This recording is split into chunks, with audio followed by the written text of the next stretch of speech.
Hello and good morning everyone. मेरा नाम है अजय जागलान। इजी इकोनॉमिक्स में आप सभी का एक बार फिर से स्वागत करता हूं। तो बच्चों, स्टार्ट करते हैं हम लोग आज अपना नेक्स्ट सेशन नंबर 3, जिसका नाम है नॉन वर्बल कम्युनिकेशन।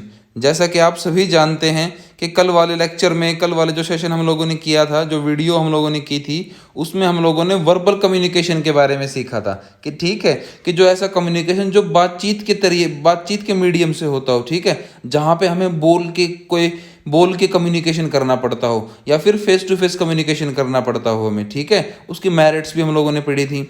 आज हमें पढ़ना है कि कम्युनिकेशन का ऐसा जरिया जिसमें बातचीत ना होती हो, ठीक है, बातचीत के अलावा जो मीडियम बचता है रिटन कम्युनिकेशन को छोड़ के, उसको हम लोग कहेंगे नॉन वर्बल कम्युनिकेशन। कहता है a message can be sometime expressed without the help of words, कि कभी कभार ऐसा होता है कि हमें एक मैसेज को बिना शब्दों की हेल्प के मैसेज कन्वे करना पड़ता है। Non verbal communication is the process of communicating without the use of words.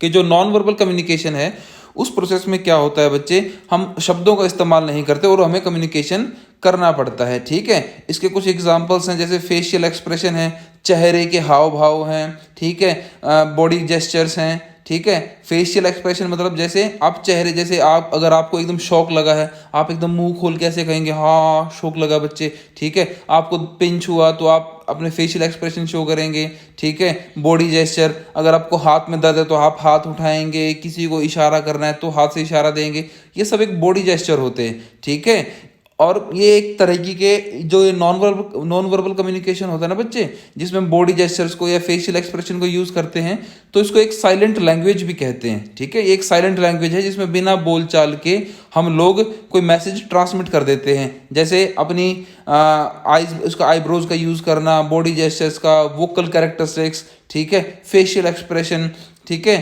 Spatial relationships हैं, ठीक है, सेंडर और रिसीवर के बीच में, ठीक है बच्चे।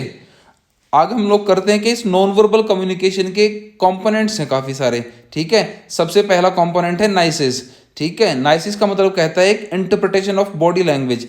नाइसिस के अंडर में क्या होता है, जो हमारी बॉडी की लैंग्वेज होती है ना, कि हम लोग अगर तेज तेज चल रहे हैं तो मतलब हम लोग कहीं ज़रूरत में तेज जल्दी जल्दी जा रहे हैं, ठीक है, स्लो स्लो चल रहे हैं मतलब मस्ती में चल रहे हैं, ये बॉडी जेस्चर को समझने वाला एक पॉइंट है कि नाइसिस, जिसकी हेल्प से हम लोग समझ सकते हैं कि बॉडी के जेस्चर कैसे हैं, ठीक है भाई। इसमें बॉडी का पोस्चर, हम लोग खड़े किस तरीके से हैं, मूवमेंट कैसी है, फिजिकल स्टेट कैसी है, पोजीशन कैसी है, रिलेशनशिप टू अदर बॉडीज कैसा है, ठीक है, ऑब्जेक्ट और सराउंडिंग हमारे आसपास की चीज़ें कैसी हैं।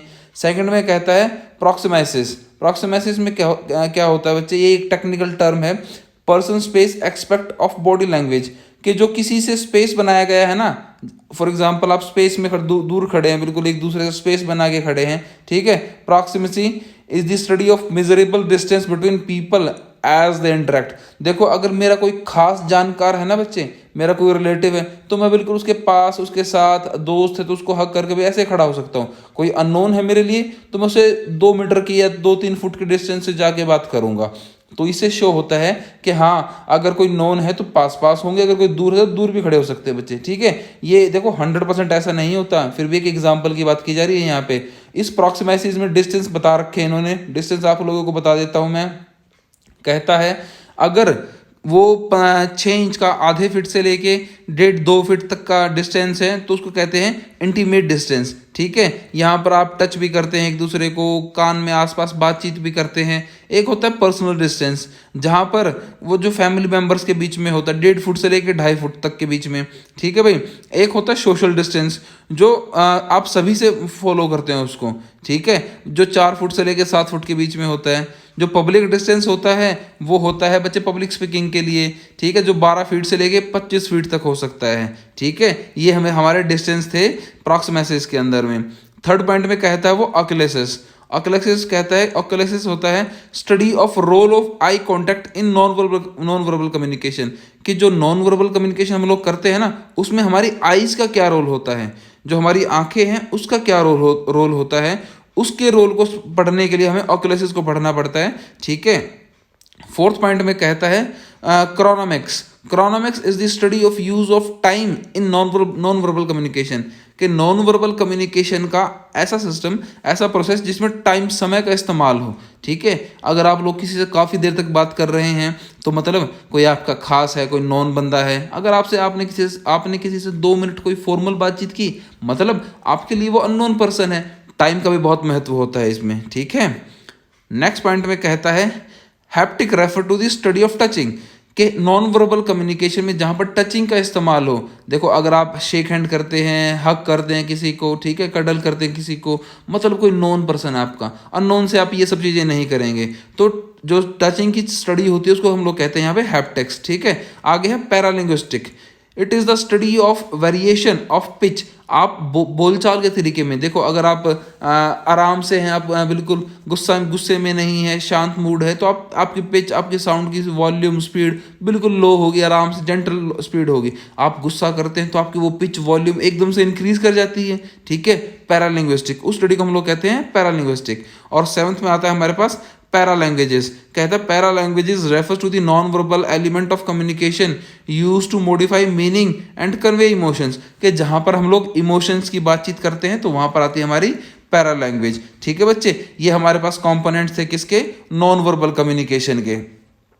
आगे कहता है एक लास्ट पॉइंट भी है इसका, फिजिकल अपीयरेंस, कि हमारी फिजिकल अपीयरेंस कैसी है। अगर देखो मैं कोई फॉर्मल कपड़ों में हूँ, ठीक है, तो मतलब मैं कहीं अपनी ऐसी जगह जा रहा हूँ फिजिकल अपीयरेंस के अकॉर्डिंग कि भाई हाँ मुझे कहीं काम पे जाना है, ठीक है, फॉर्मल कपड़े मेरे ऐसे, मैं फुल ड्रेसअप हूँ। अगर मैं अपने घर पे बैठा हूँ, मैं घर पे बच्चे सारा दिन अपने फॉर्मल कपड़ों में थोड़ी रहूँगा, जो इनफॉर्मल कपड़े हैं उनमें रहूँगा मैं। ठीक है, जो फिजिकल अपीयरेंस होती है वो भी काफ़ी हद तक हमारे मैसेज को कन्वे कर देती है। ठीक है, आगे आती है अंडरस्टैंडिंग नॉन वर्बल कम्युनिकेशन। कुछ पॉइंट्स हैं जिनकी हेल्प से आप लोग समझ सकते हैं कि एक नॉन वर्बल कम्युनिकेशन किया जा रहा है। सबसे पहला, ऑब्जर्व नीली व्हाट इज हैपनिंग, कि सबसे पहले तो हमें ऑब्जर्व करना पड़ता है कि आखिर में हो क्या रहा है। ठीक है, वो एक उसकी हेल्प से हम लोग नॉन वर्बल कम्युनिकेशन को समझ सकते हैं। हमें समझना पड़ेगा आंखों से क्या, देखो ये सब एक एनकोडेड मैसेज होते हैं बच्चे, कोई इशारों में बातचीत करना। ठीक है, हमें समझना पड़ता है ध्यान से।